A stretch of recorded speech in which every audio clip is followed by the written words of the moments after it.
हमने अभी तक त्रुटियों का योग, त्रुटियों का अंतर कर लिया था। अब आज का हमारा टॉपिक है त्रुटियों का गुणन। त्रुटियों का गुणन यानी मल्टीप्लिकेशन ऑफ एरर्स। तो आज हम इसके बारे में पढ़ेंगे कि हम इसमें किस तरीके से आगे बढ़ते हैं। कि मान लिया कि माना हमारे पास कोई जेड है जो ए और बी के दो भौतिक राशियाँ ए तथा बी, उनके गुणनफल के बराबर है तथा डेल्टा जेड, डेल्टा ए और डेल्टा बी क्रमशः जेड, ए व बी में संभावित निरपेक्ष त्रुटियां हैं। निरपेक्ष त्रुटियां हैं। निरपेक्ष त्रुटियां, सापेक्षिक त्रुटियां, आपेक्षिक त्रुटियां और प्रतिशत त्रुटि, ये सब हम पहले क्लास में डिस्कस कर चुके हैं। तो इक्वेशन नंबर 1 के according that's mean Z plus minus delta Z equals to A plus minus delta A cross B plus minus delta B. तो Z plus minus delta Z एक सिंपल कैलकुलेशन है, हम इसको आगे की तरफ बढ़ेंगे। ए मल्टीप्लाई किया ए का बी में plus minus A delta B plus minus delta A into B and plus minus delta A और डेल्टा बी। अब इसमें क्या है कि Z plus minus delta Z हो गया। अब यहाँ पर जो है ए है और डेल्टा बी, या डेल्टा ए है और बी है।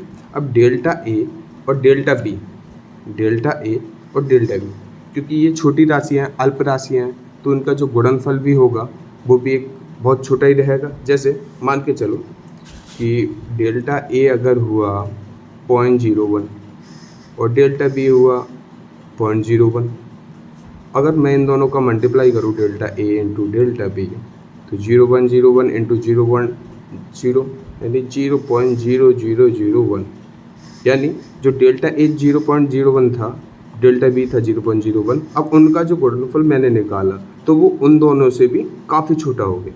एक तो है 0.01 और एक हो गया 0.001। मतलब कि डेल्टा ए और डेल्टा बी अगर छोटी राशियाँ हैं, अल्प राशियाँ हैं, तो इनका जो गुणनफल होगा वो और छोटा होगा। अतः मतलब डेल्टा ए, चूँकि यहाँ लिखेंगे हम, चूँकि डेल्टा ए डेल्टा बी अल्प राशियाँ हैं, अल्प राशियाँ हैं, अतः इनके गुणनफल delta A into delta B को नगण्य मानकर छोड़ा जा सकता है। आज थोड़ा मैं स्पीड में करूँगा, तो यानी ये रहेगा Z plus minus delta Z equals to A B plus minus A into delta B plus minus delta A dot B. ठीक, तथा चूँकि ए बी जो है वो जेड के बराबर है समीकरण नंबर 1 से, तो ए बी की जगह मैं जेड रख सकता हूँ, यानी Z plus minus delta Z plus Z plus minus A dot delta B plus minus delta A dot B. Z से Z cancel, then plus minus delta Z equals to plus minus A delta B plus minus delta A dot B. अतः Z के मान में संभावित त्रुटि बराबर क्या होगी? संभावित त्रुटि, जो हम भिन्नात्मक त्रुटि या सापेक्षिक त्रुटि निकाल देते हैं, यहाँ लिख ले रहे हैं सापेक्षिक त्रुटि। सापेक्षिक त्रुटि कैसे निकाल देते, क्या फॉर्मूला था उसका? डेल्टा ए अपॉन ए। अब यहाँ पर जेड है तो ये रहेगा डेल्टा जेड अपॉन जेड, तो यानी plus minus delta Z upon Z. समीकरण जो 2 है उसमें दोनों तरफ जेड से भाग देने पर plus minus A into del B upon A B plus minus B into delta A upon A B. अब यहाँ क्या हुआ, ए से ए कैंसिल हुआ, बी से बी कैंसिल हुआ, यानी plus minus delta Z upon Z equals to plus minus delta B upon B plus minus delta A upon A. इसे थोड़ा सा आगे पीछे करके लिख लेंगे, plus minus delta Z upon Z equals to plus minus delta A upon A plus minus delta B upon B.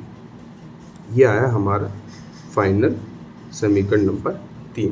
यानी त्रुटियों का अगर गुणनफल किया जाए तो उनमें अधिकतम भिन्नात्मक त्रुटि या सापेक्षिक त्रुटि जो रहेगी वो दोनों राशियों की भिन्नात्मक त्रुटि के योग के बराबर रहेगा। और यहाँ लिख लेंगे अतः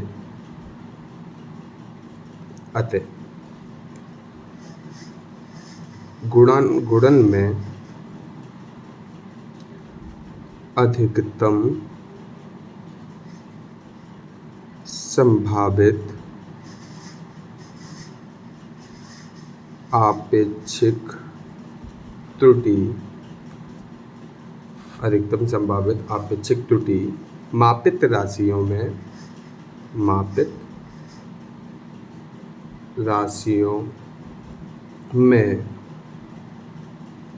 अधिकतम आपेक्षिक त्रुटि के योग के बराबर होती है। मतलब अगर हम किसी भी ऐसी भौतिक राशियाँ लें जिनका गुणनफल हो रहा हो, जैसे हमने यहाँ z इंटू ए क्रॉस बी लिया, हमारे पास कोई भी फॉर्मूला बनना है, कोई भी जैसे अगर एग्जांपल लें v equals to I R वाला, कि हमें वोल्टेज में अगर हमें error v equals to I R का फॉर्मूला लें ओम्स लॉ, अगर हमें वोल्टेज में एरर निकालनी है तो हमें जो करंट है उसकी एरर पता होनी चाहिए और जो रेजिस्टेंस है उसकी एरर पता होनी चाहिए। और जो डेल्टा बी निकल के आएगा, डेल्टा बी में जो आपेक्षिक त्रुटि निकल के आएगी वो दोनों की भिन्नात्मक या आपेक्षिक त्रुटि के योग के बराबर होगी। ओके, आप इसे एक बार नोट कर लीजिएगा पूरा, यहाँ तक, ये लास्ट में लिखना जरूरी है। अतः गुणन में अधिकतम संभावित आपेक्षिक त्रुटि मापित राशियों में अधिकतम आपेक्षिक त्रुटि के योग के बराबर होती है।